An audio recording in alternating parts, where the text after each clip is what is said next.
Metropolitan, municipal and district assemblies in the country requested a bailout from government to save them from going completely bankrupt. At a retreat for MMDCs here in Accra, they disclosed they are facing a serious cash crunch, which they say is likely to run them aground soon. Municipal Chief Executive Adentang here in the Greater Accra region, Alex Eduma, spoke on behalf of his colleagues. I want to assure you, sir, that we shall deliver and support your administration and bring about the transformation of Ghana you and our government so much desire. Sir, we have inherited debts, in fact, in certain cases, huge debts in our various districts. And would like to appeal to you, sir, that central government comes to support us to salvage the situation we find ourselves in. Secondly, our work to transform our districts calls for high mobility. Please, sir, we are appealing to you, sir, for good and durable means of transportation to be able to do this.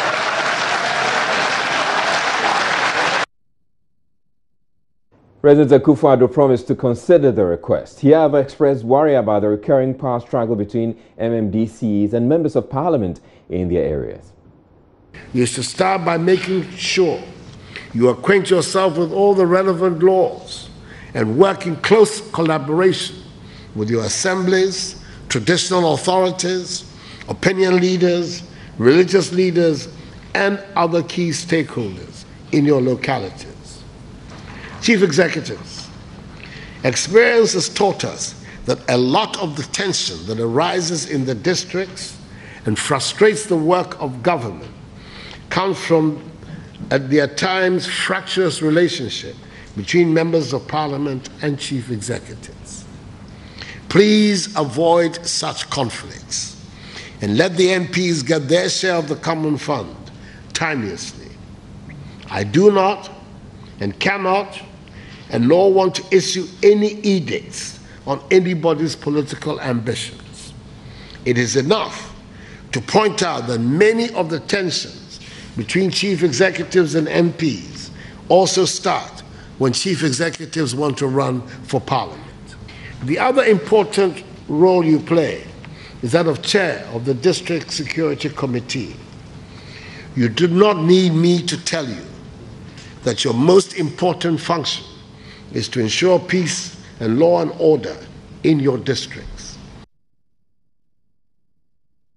Akufo-Addo further appealed to the chief executives to lead the way in the government's change agenda.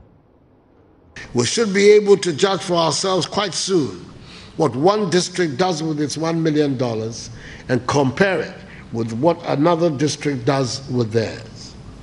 It is up to you in this hall to make the One District, One Factory initiative a success. The challenge is very much for the deprived areas to take advantage of these programs to bring change to your districts.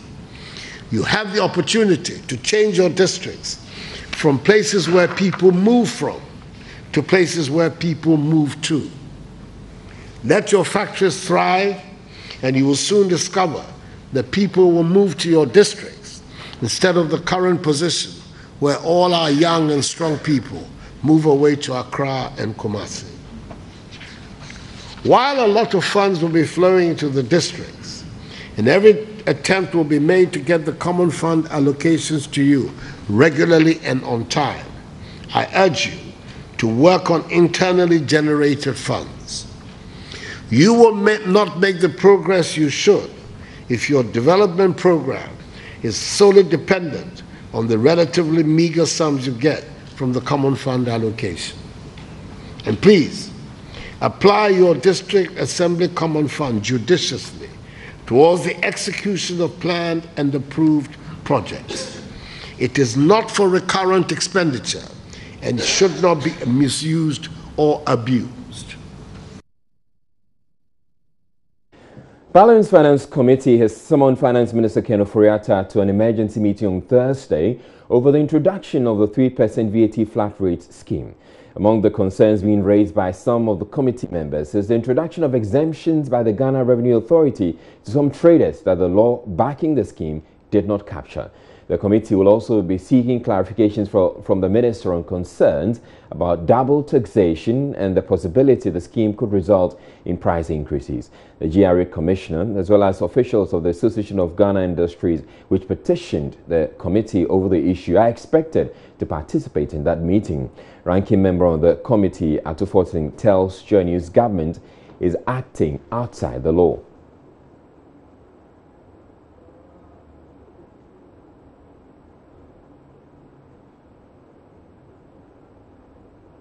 Received petitions from, and I say petitions, not one, from AGI and also from the importers and exporters.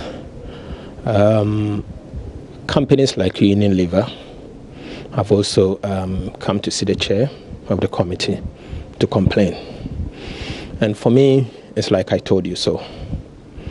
You recall, and you can check from the Parliamentary Hansard, I was emphatic on the fact that globally, the practice has been that any country that decides to give tax concession in the form of VAT flat rate to its citizens, it is limited to retailers. There's a reason why it is done that way, because research has proven that the input-output net for a retailer is approximately 3%. But what government failed to do, which I disagreed and I questioned them, was the fact that there are also aspects of wholesalers who have lower input VAT. And so therefore government should do more diligent work in identifying them and possibly exempt them as well, because it's amounted to imposition of additional 3% tax. That is what we are seeing. So what this simply means is that government has imposed a tax through the back door by imposing a 3% additional tax to those people. And that is why we are hearing the industry complaining. My question is that government, is he not aware of this or is deliberate? I think it's deliberate, because I posed the question at the committee and also in Parliament, and I cautioned them that that is not the way to go. Simply put, this imposition of 3% has made the tax system cascading. It means tax on tax, VAT on VAT. People call it double tax, but the right word is cascading. And finally, let me also put on record that the law that Parliament passed and the President assented to never made provision for what we call importers to be paid 3%. So if they are adding importers, somebody is charging VAT through the back door. I want to urge the minister responsible for finance and his deputies, please respect the law. Please do what is right. Don't impose a VAT through a tax through the back door. Now, Minority Leader Haruna Idrisu is demanding that government brings to Parliament for approval the MOU on the $15 billion deal recently arranged by the Vice President in China. Dr. Mahamudu Bawumia has already indicated government will send the eventual agreement to Parliament, as all that has been signed so far is just the MOU. But the minority leader says, going by the recent Supreme Court ruling on foreign transactions with the Gitmo 2 as a case in point, even the initial MOU must come to the House for approval. Do you know how many joint ventures are in the country? He is knowledgeable. There are many joint ventures in this country. But this one, we are reminding him that his joint venture contemplates the exploitation of a mineral resource. And we are reminding him the role of Parliament. Indeed, the words of Article 268, it is not for nothing that the Constitution said, go for higher end, that you must build a national consensus going forward. If it is money, you can just also announce on his behalf that there is over 20 billion in Europe, which joint venture Ghanaian companies can go and access. After all, there's always been money.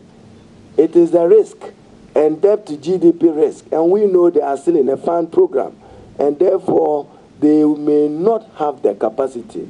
I can only invite you to join the train when the 19 billion is arriving, whether as joint venture or as a loan to the Republic. That would be very interesting. You know what 19 billion mean for the GDP of Ghana? You know that? $19 billion, quarter, or almost half of the entire country GDP to be borrowed within what period? And he gives his own estimates of bauxite reserves and converts them into figures. He doesn't even appreciate that some of the bauxite reserves are already in other hands, legitimately. So there are obligations. We are saying, he said it is not a loan. I heard him very categorical. He said it's joint venture. While the minority is kicking against government's planned $2.1 billion bond issue to defray debt in the energy sector, the energy sector levy introduced by the NDC government will serve as collateral for the bond. But this, the minority leader says, will mean the levy, which had a 5-year lifespan, will now be extended for 15 years, prolonging its burden on Ghanaians. The minority has also noted with concern an announcement by the MPP government, the Nana Addo Dankwa Bawumia government, to the effect that they intend to issue a 15-year bond to settle what it described as outstanding debt within the energy sector. So for the avoidance of doubt, the Minister of Finance, Honorable Atewa, has started sanitizing the markets of energy bonds to finance the investment needs of the sector and wean them off central government for sovereign guarantee. These discussions were based on the self-financing rule for commercial projects. In the case of the energy sector, it will be based on receivables or revenue from projects such as the thermal plants, not ESLA. What informs the MPP government's strong affinity for bonds, if not for self-gain? So today, every day when you wake up, bond. The other day you had another bond, which we'll be touching on before the end of this press conference, of 2.1 billion that they don't want to come with full particulars, even to the Parliament of Ghana and to the people of Ghana. But we can see their excitement for bonds, and then their excitement to reprofile, and their excitement to increase the tenor of many of these obligations. On the contrary, the Akufo-Addo Bawumia government has capitulated and seeking to burden Ghanaians with 15-year payment period. This singular act will span 4 successive governments, as I have indicated. We wish to state emphatically and unequivocally that the future NDC government will review this particular transaction, and we are vehemently opposed to a 15-year bond agreement that appears to surreptitiously extend and impose the ESLA on Ghanaians for 15 years. In a related development, Civil Society Coalition, an NGO focusing on nature reserves, is calling on government to reconsider its decision to mine bauxite in the Atewa Forest Reserve. Ghana's 960 million metric tons worth of bauxite reserves have been cited in the Chinese deal brokered by Vice President Dr. Mahamudu Bawumia. 5% of it, according to the Vice President, would be leveraged for the billions of dollars that the Chinese would invest in infrastructure projects in Ghana. Even though it acknowledges the deal is good for the economy, the destruction of the forest reserve is something the group insists cannot be overlooked. Deputy National Director of the Civil Society Coalition appealed to government to rescind its decision to exploit the deposits in the nature reserves. We as a coalition are concerned about government plans to leverage bauxite reserves in sensitive ecosystems in Ghana, mostly designated as forest reserves, particularly the Atewa range located in Chebi. Knowing very well the importance of forests to Ghana, and particularly the spectacular and unparalleled benefits and significance of Atewa forests to the people of Ghana, as well as the global community, we are still at a loss why government will leverage such priceless assets as part of its international financial bargaining chip. The major reasons for our call to take Atewa off the deal are as follows. The one, Atewa is unique and irreplaceable, and without doubt, the most important water tower in Ghana, providing water for 5 million Ghanaians on a daily basis. The group is also urging the president to use his executive powers to implement policies that will protect the forest. The government of Ghana should declare Atewa Rainforest Reserve as a national park.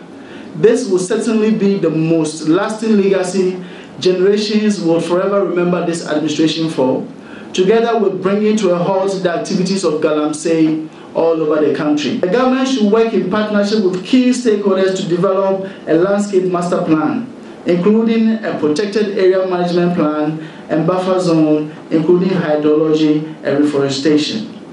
Now, our last proposal is for government to put in place a sustainable financing process to implement sustainable use options, including ecotourism, selling carbon emission offsets in the voluntary market, and sustainable forestry and certified cocoa. We're taking a break here on Joy News Prime. But still ahead in the bulletin, hundreds of homes once again submerged in the latest spillage of the Wager Dam. The residents have adamant they have no plans to relocate despite the perennial threat to their properties from the floods. We'll also be going to Christian Suta in the Western region to bring you an update on the mine pit collapse there. We're told that 5 more bodies have been retrieved. Stay tuned. We'll be back with more.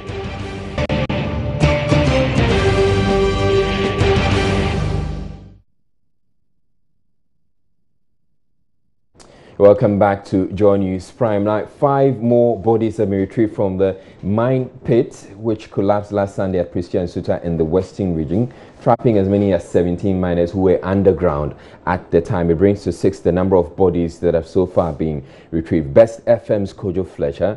He joins us live on the phone line with the very latest on the rescue operations currently ongoing there. Welcome. Thank you very much, Kojo, once again for making time to join us. What is the very latest? We're told that 5 more bodies were retrieved today. Do we know if any more have been retrieved in the last few hours? Well, Israel, this morning, when the Western Regional Deputy Minister, Mrs. Eugenia Kusi, went there, you were told by the gang who worked overnight till this morning that 5 more bodies have been found, and that before 7 p.m. tonight, they'll be brought out for them to be sent to the morgue. However, just a while ago, the second gang who are supposed to take over from the first gang who went overnight informed us that after going there, after taking over from the first gang and going down there, they had found nothing that is contrary to what the first gang told us in the morning. That brought confusion between them, and later the officials also appointed some people to go down there with the first gang to actually see for themselves whether what the second gang came to the top to tell us that 5 more people or dead bodies have been found is true or not. And now we know that only one person, a hand of one person was really found in there, and after that one is been covered by rubble. So that confusion has brought the operation into a halt. That confusion also it's raining very heavily. There's a heavy downpour here, and we are seeing here. So the operation has been halted so tomorrow morning. All right, so just to clear this thing up, there was a search gang that indicated earlier that they had found the bodies. They had not retrieved them, found them in the pit. And but the second gang says that they couldn't locate the 5 bodies that were supposed to have been found. Yes, please. Because with the first one told us that they found them, and that, like they said yesterday, they parked them somewhere. They are waiting for the night so that they'll be able to bring them out. But when the second one went there, they came out to tell us that what the first gang told the officials and the pressmen out there wasn't the key.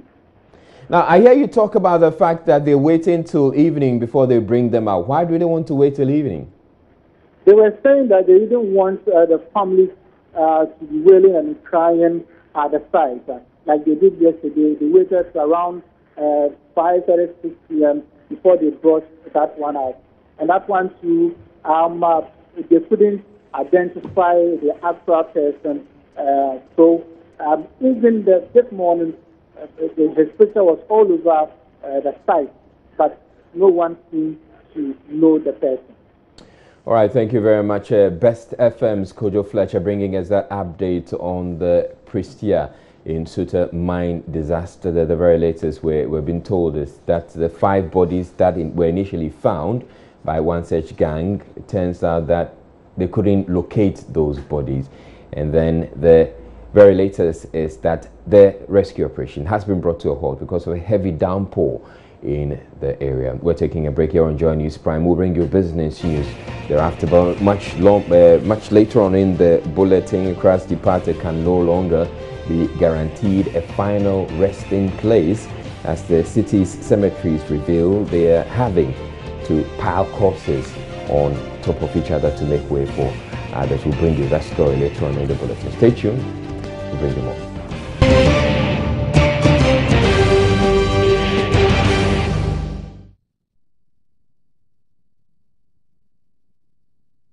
Hello, good evening to you. Welcome to Business. Chief Executive Officer of Ghana Grid Company, Gridco, William Amuna, has assured there is adequate power to supply the nation when the plant shut down by Jubilee FPSO partners takes effect.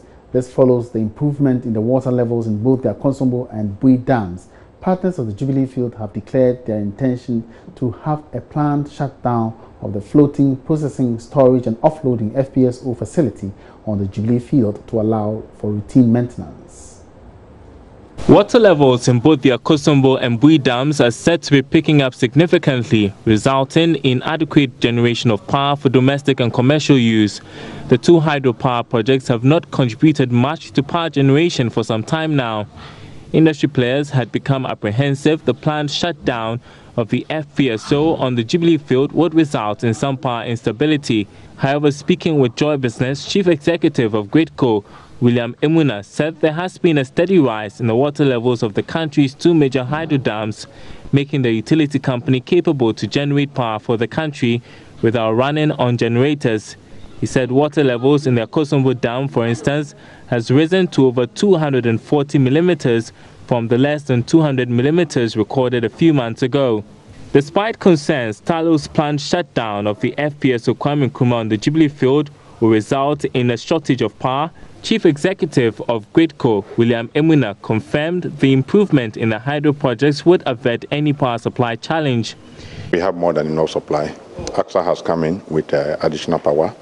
Asogli is running, and we really have more than enough. And AXA from where, please? AXA is a Turkish company in Tema. Okay. So we may not need that. How many megawatts of power are they bringing in? Presently, they give us 170 megawatt. And Asogli has come in over 200 megawatt more. So we are more than covered, even if it goes down. So are you ensuring us that when Sankofa goes? Definitely. We don't even import power from Côte d'Ivoire anymore. We don't. We have more than enough power. We don't run all the generators. And the lake level is also rising very well, so we are okay. You mean the Akosombo Dam is rising? Akosombo Dam is rising, yeah. What about Bui? Bui is also rising. Okay, so yeah. Are we able to export power to our neighbors? We can export power to them. We can, but we are not doing. We reduce our export to them because they don't need it too much. U.S. Ambassador to Ghana, Robert Jackson, on his part, emphasized high tariffs in the energy sector has been a major constraint. 4 years into the Partnership for Growth, we've made tremendous progress in the energy sector where we've seen reliable power become a reality in Ghana. Now we need to focus on affordability, getting the price down, and making certain that the energy sector is operating at the highest possible efficiency. And I'm confident that we're going to get there and that we're going to make significant progress in that direction over the next 15 months. The speakers participated in the joint technical meeting for the Ghana-US Partnership for Growth in Accra. It seeks to replace the old donor-recipient model of international development assistance. Ghana is one of 4 countries in the world selected for the program. The United Nations Conference on Trade and Development, UNCTAD, is making a case for government to consider prioritizing the tourism industry over the extractive minerals sector, Speaking to Joy Business at the launch of a 2017 report on economic development in Africa, economist with UNCTAD, Philip Kobina, reiterated the assertion that the tourism industry in Ghana has the potential of raking in billions of dollars in revenue. Here's more in this report. Tourism in Ghana and Africa remains a flourishing industry that supports more than 21 million jobs.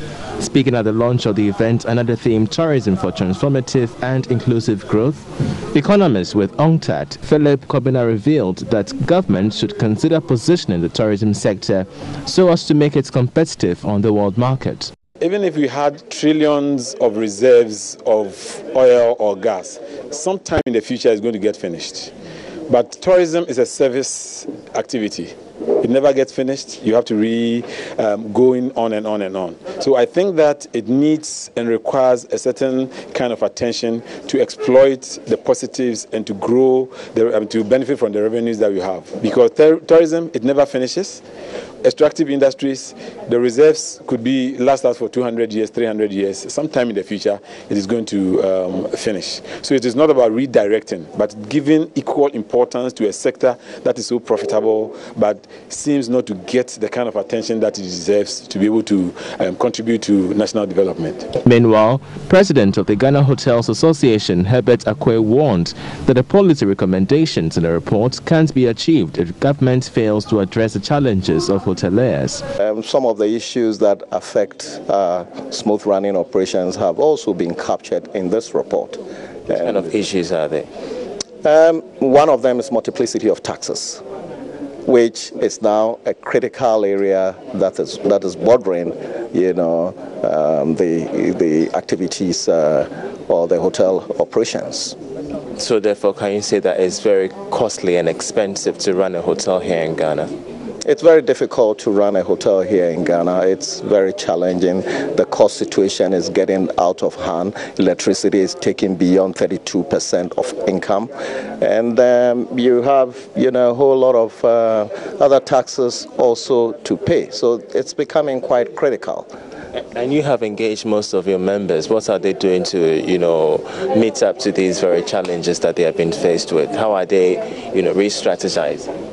It's becoming a challenge, for them to keep up with a lot of these payments, which sometimes result in defaults. And they cannot be entirely blamed because their operations just cannot be able to, make any meaningful contribution. Economic Development in Africa report analyzes major aspects of Africa's development challenges and policy issues. In other news, a private sector-led initiative to promote regional integration and improve trade, the Borderless Alliance, says it is worried about the dwindling volumes of transit goods at Ghana's ports, saying the trend has dire implications on government's revenue targets. National President Ziad Amui blames the development on what he describes the unnecessary bureaucracies associated with clearance procedures at the country's ports. He said traders now prefer using other ports within the West African region because transactions at the ports in Ghana are too expensive. He spoke to Joy Business following the release of a study by USAID, which recommends that port charges be harmonized and made more transparent in the sub-region. You find out that more traders are willing to become compliant and to pay the taxes that are due. But when you create a system where its users believe that they can exploit it to their advantage somehow, then they will exploit it in such a way that it will lead to revenue leakages for government, and it will lead to an unfair competitive advantage for the business enterprises. So that will be one thing. The other thing is that, of course, that importers into West Africa know that they have sometimes choices. And when we are talking here about the landlocked countries, they have choices other than Ghana ports. They have Côte d'Ivoire ports, they have Lomé port, you just talked about Togo. You have Cotonou port to a certain level. So there are several other alternatives for landlocked countries. And you might recall a few months ago that Ghana Ports and Harbors Authority were complaining about the reduction in the transit volumes going through the ports of Ghana. And the reduction in that transit volume comes precisely for the fact that moving through Ghana is becoming more costly, and that they have the advantage or the option of shifting their cargo volumes throughout the region. So we are losing. If we reduce the cost of moving goods across the region, and if we make the processes more predictable, more transparent, that will lead to part of that landlocked transit volume to flow back through Ghana, and along with the whole multiplier effect of all of the industries that are related to the transportation. And that's all we have for you by way of business tonight. My name is Emmanuel Abuaji. Thank you very much for watching. Keep watching for more business news. Log on to myjoyonline.com/business. Have a good evening.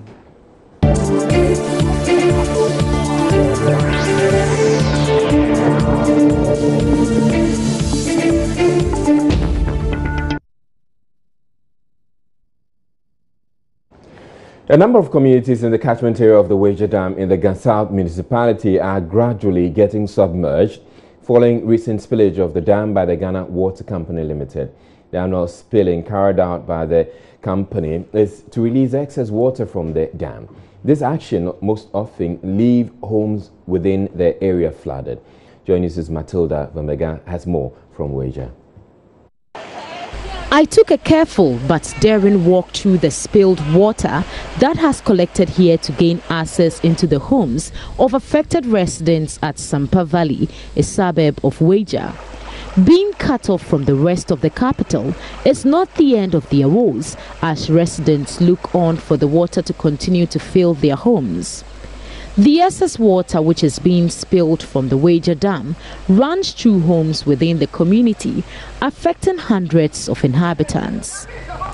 The residents have refused to adhere to several warnings to evacuate the area, since they are located on a water course and in areas that serve as buffer. A walk through the communities revealed most of them are gradually being submerged by the spilled waters, making them virtually inaccessible, as those who dared walk through the water almost at knee level. 3 days there, more than that.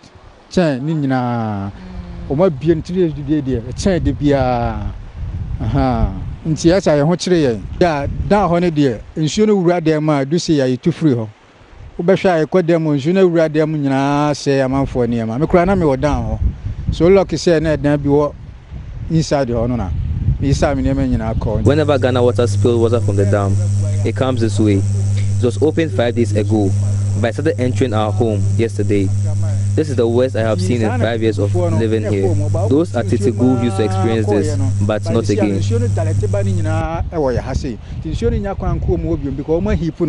I feel very pity. Even I can't go out and go and buy anything.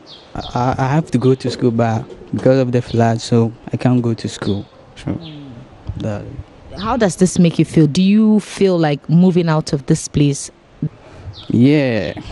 Because of the water, I feel like I don't want to stay here again. 2 years, then shana them. No, Oba. What if your grandchildren to move? It's area hanging eye in shoe. They say, Mampenina Tana, Atana conjunction, or bomb at the net. The whole area is flooded, so I'll plead with the government to help those of us living in waterlogged areas. When it happens, our children do not go to school. I want the government to build gutters around here. Water near Nina come with Densuno. So water papa anka Densuno anka Damiadan, anka water papa biania. Tell someone Casa washer. We do not intend moving out of this area. This is all we have. Government should also focus on improving the drainage system within this area. That will go a long way to help improve the flooding situation here.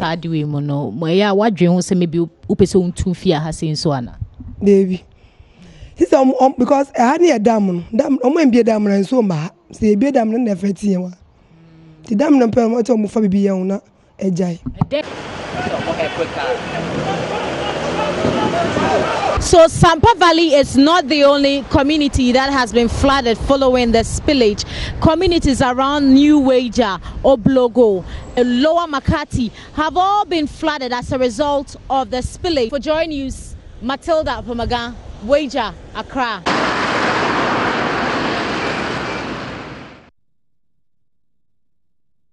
The Ghana Water Company Limited, Stanley Mate, says there was nothing the company could do for the residents downstream since the safety of the dam was more paramount. The maximum water level of the dam is 48 feet, but the level came up to 46.9 feet, thereby threatening its safety, hence the decision to spill. He said the GWCL is worried because it has so far opened 3 of the 5 spill gates, with the likelihood that the 5th gate would soon be opened depending on the level of water in the dam.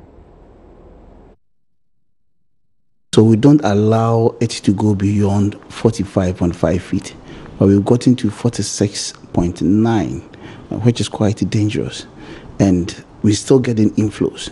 Okay, so with 3 gates opened, we have a lot of inflows, which means that we may have to open additional gate.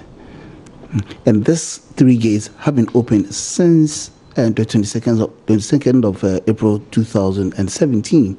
So you can imagine the inflow into the dam area.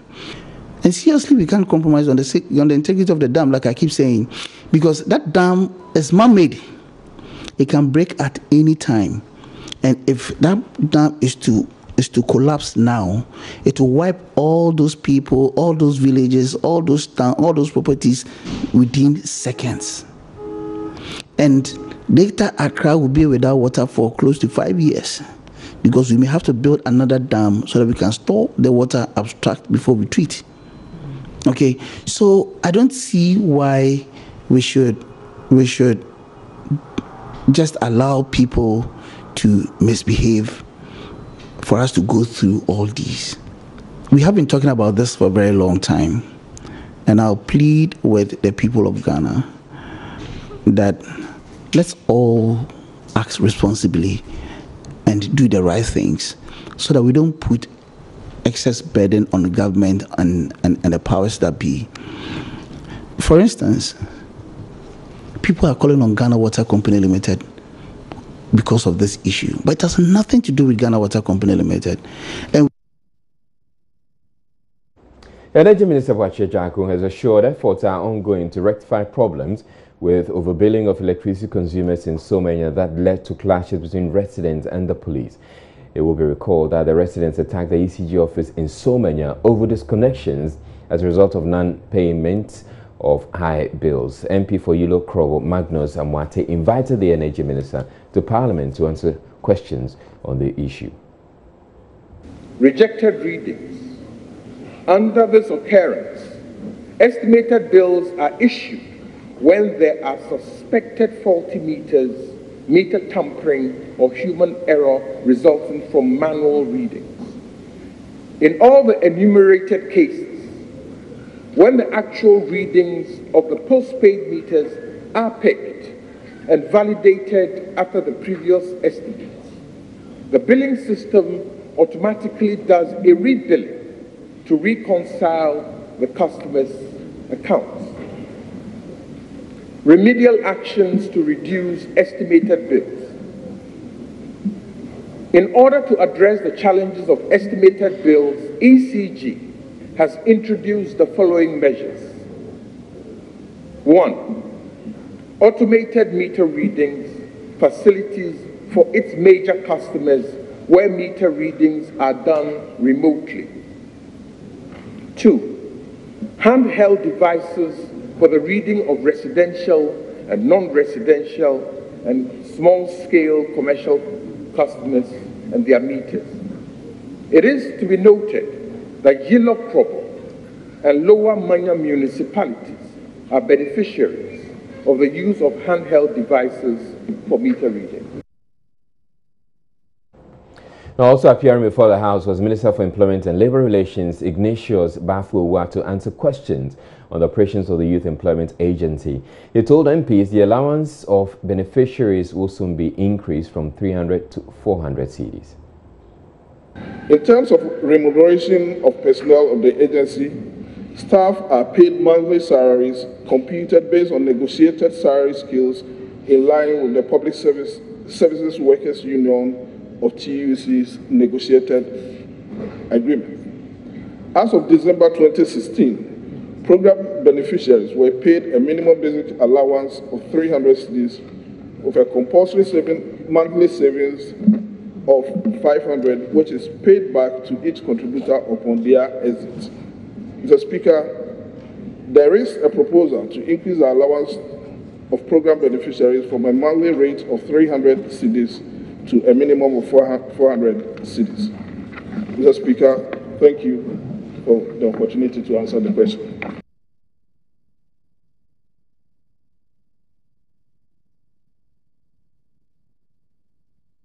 Inadequate staff accommodation and poor transportation are among major challenges confronting the Adewa Senior High School at Jamasi in the Shanti region. Only 25 of about 150 teachers live on campus, while majority of them commute over 80 kilometers each day from Kumasi to school and back. Headmistress Joanna Frimpong says the situation is taking a toll on academic and extracurricular activities as well as student monitoring. She was speaking at the launch of the school's 50th anniversary due next year. Ms. Frimpong says besides safety risks to teachers, loss of contact hours due to lateness and fatigue poses serious challenges to management and students. She says swift intervention is needed to reverse the trend. Most of the teachers are commuting from Kumasi and nearby towns to school. It sometimes troubles the students in the classroom. Lateness of some of the teachers to school, losing instructional periods. And when it comes that way, the students are going to suffer. So if we are going to get a lot of the teachers on compound, apart from the monitoring or the supervision, it's also going to help us with the instructional or contact hours for teachers to be able to do effective teaching and in the classroom. Meanwhile, the Parent-Teacher Association has initiated a housing project for teachers. A 4-unit bungalow completed for housemasters as part of an 18-unit proposed facility was inaugurated at the ceremony. Ms. Frimpong appeals for support from stakeholders to speed up work. On transportation, the headmistress said maintenance of the school's fleet of vehicles has become a drain on its coffers due to aging. We have a big challenge with transport. We have only one vehicle which the school is using, and that one is even not roadworthy. A 33-seater bus, the Atewa, which is an old car. In fact, the school had it about 2008. And so we are suffering when it comes to maintenance. Almost every week, the bus has to go to the mechanic.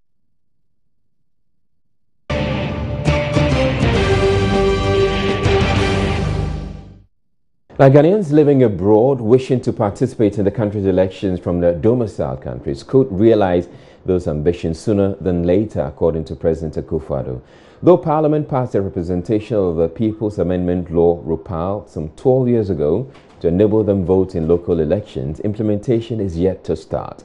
The opposition NDC, whilst in government, had fiercely resisted implementation of the law, citing logistical constraints. The issue is currently before court, but even before judgment will be delivered, President Akufo-Addo has signaled his government is determined to have the matter resolved. Chairman of the Diaspora community, Alex Adade, laid out a list of demands at a homecoming event underway in Accra. At this summit, we will be dialoguing with government to help formulate a diaspora engagement policy to guide its relationship with the diaspora. We will also be asking the Electoral Commission to fully implement the Representation of the People's Amendment Act, RUPA.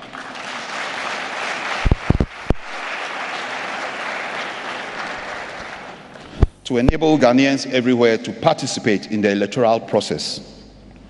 We will be lobbying Parliament to repeal Act 257 so that no Ghanaian citizen will be barred from holding any public office as a result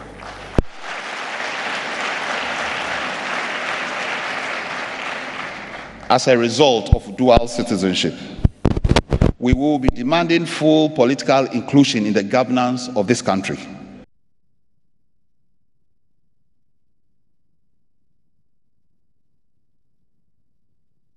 President Akufo-Addo said government is considering a review of the Dual Citizenship Law Act 527 to enable Ghanaians with dual citizenship hold public service.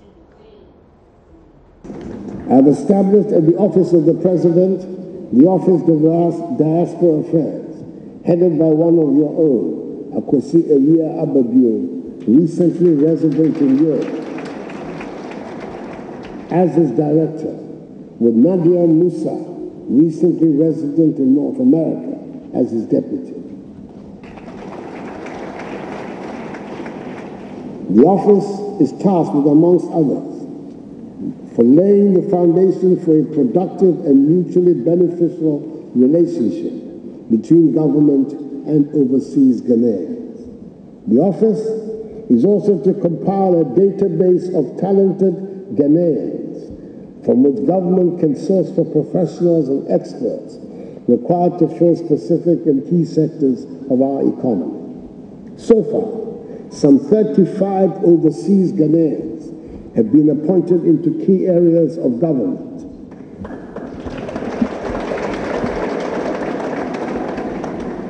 The most in any government of Ghana, and I don't include myself, the long-term returnee. And I am confident that they and the others who will be appointed into government will help move our country forward.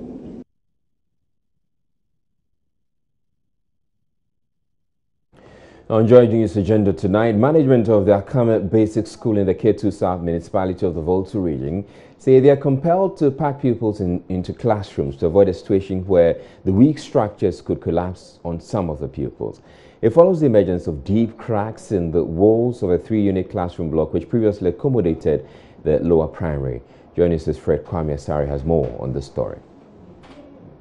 Akame Basic School is one of the many schools in the Ketu South Municipality that are housed in weak structures, putting the lives of pupils at risk.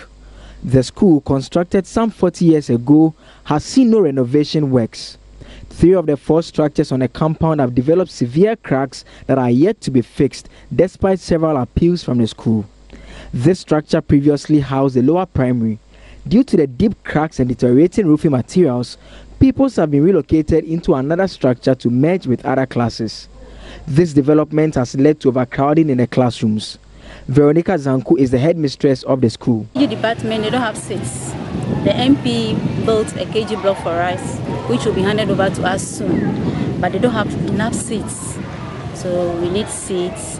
And then for the classroom, the upper primary are joined together because the B block is dilapidated. And we are afraid that if anything happens, it could cause damage to the pupils. So we combined both A and B in one class. A pupil, Elsie Infoke, lamented the situation poses danger to their lives and pleaded for intervention. Our class, the block over there, if it is raining, the roofs have been shaking and they moved to B class. And the other one over there, we need money to. The school, which was fortunate to be provided some computers, does not have a lab to house the computers. They are parked at the headmistress's office and moved to the junior high school department where at least there is electricity for information communication technology practical. Akame Basic School does not have adequate furniture, compelling some pupils to sit on the floor during lessons while some write in their books in a supine position. Amidst these challenges, a structure constructed by the Member of Parliament for Ketu South, Fifi Kwete's Common Fund, is under lock awaiting commissioning before it will be handed over to the school for use. The block will house the school's nursery department. Fred Kwame Asari's report for Joy News. Caretakers at one of Accra's most important burial grounds, the Widome Cemetery, have revealed they are increasingly being compelled to desecrate tombs, thereby placing more than one casket in them. They explain the procedure known as top-ups has become necessary as they are having to manage more corpses than the cemetery can accommodate. The Accra Metropolitan Assembly only recently also warned it will soon begin the exhumation of corpses which do not have the appropriate documentation to create more room for the newly departed. Journalist Maxwell Agbagba has been finding out more about the tomb crisis facing Accra's departed and the need for more cremations. I'm currently inside the Awudoma Cemetery, very quiet in here, but for these trees inside the cemetery, the condition here wouldn't have been serene because it looks very weedy and very congested. But for these trees, the bodies lying beneath this tomb certainly wouldn't be resting in peace. Sadly, that is the case for a lot of cemeteries in Accra and other parts of Ghana. Congestion is a prominent feature of some of these cemeteries. Accra cemeteries, we don't have any virgin land. No virgin land in the system. And I don't think someone can release such a huge land for us to use as a cemetery. This is the only cemetery we have to maintain here Osu. Because all these places has been used already. So you cannot even get a place unless you remove a name tree. Even under it, you will get something by all means. So if I say top up, that means formally we have 6 feet. So if I dig up to 3 feet, the old one is there. Then you top up. You understand? Yeah. That is top up. I'm currently here at the Osu Cemetery. Conditions here are better than that of the Awudoma Cemetery. At least this place has a walkway. I've been interacting with a certain here, Samuel. He tells me that sometimes because of the congestion, they are compelled to use some of the walkways as burial sites. They are also sometimes compelled to do top-ups, just like the Awudoma Cemetery. We have some little space in between the graves. And that is what we are managing now. We do top-ups, especially some with the same family. Some family, they have their loved one buried here already. So when it's happening, they contact us. When they contact us, we look at the name. And if they have some old grave over here, we discuss with them one-on-one. Then when they agree, then we put it on top. And we don't have enough space. They arrange it in such a way that we have a walkway, like where we are standing now. We have a walkway in between the tomb, whereby you can easily walk. But it reached a time, because of space, we started using those spaces.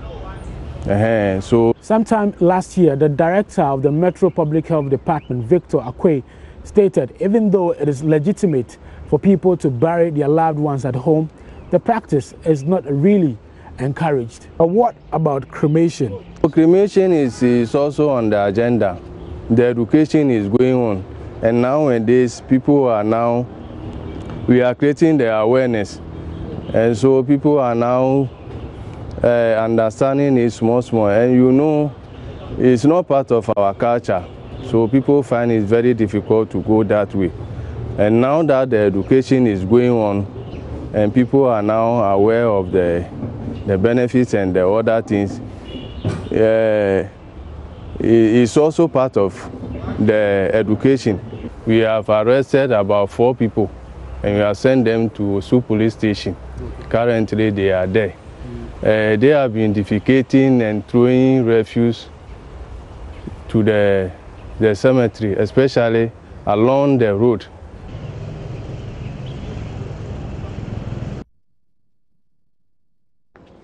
Maxwell Agbagba with that report. Lands and Natural Resources Minister John Peter Amewu has rejected criticisms that government has slowed down in the fight to end illegal mining, following a collapse of an illegal mine pit that left 17 trapped in Prestia. Some minority members of parliament questioned the efforts of government, with others suggesting the minister may have to step aside.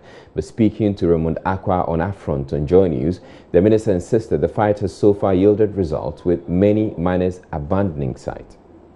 the activity of the illicit miners, or to clamp down their activity, is not necessarily just the field work. As I'm showing this report, these reports have to take us months to sit down and prepare. And so as much as the field activities is very key, we've been seeing a lot of things happening. You, Raymond, been talking about this, even though the minister has not visited site. Yes. Ken Ashigbe has been all over.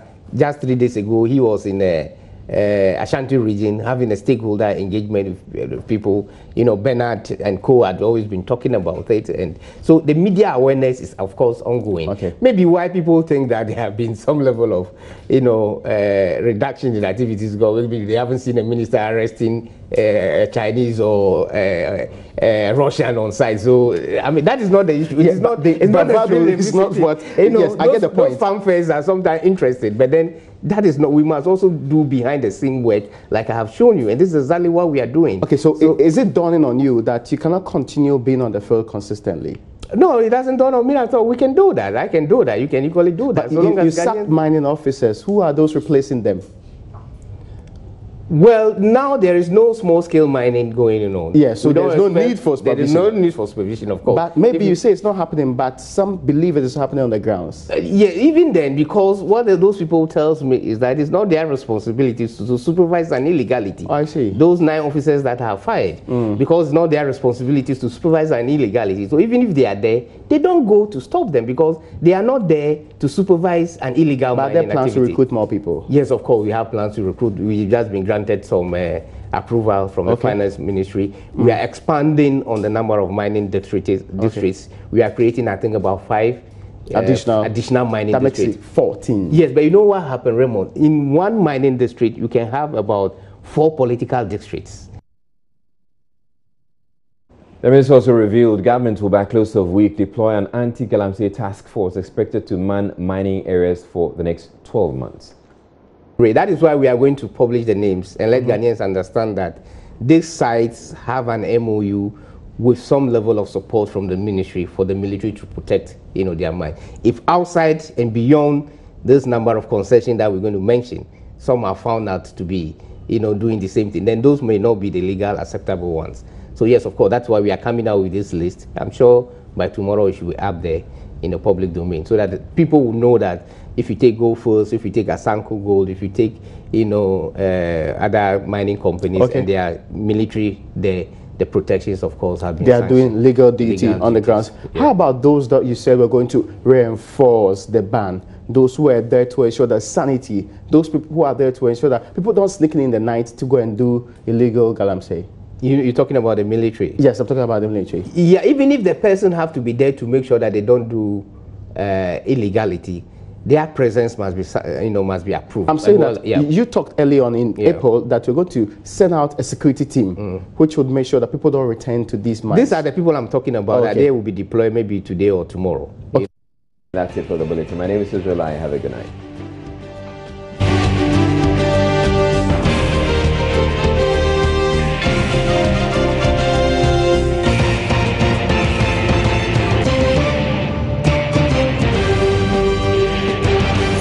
Is Joy News Prime.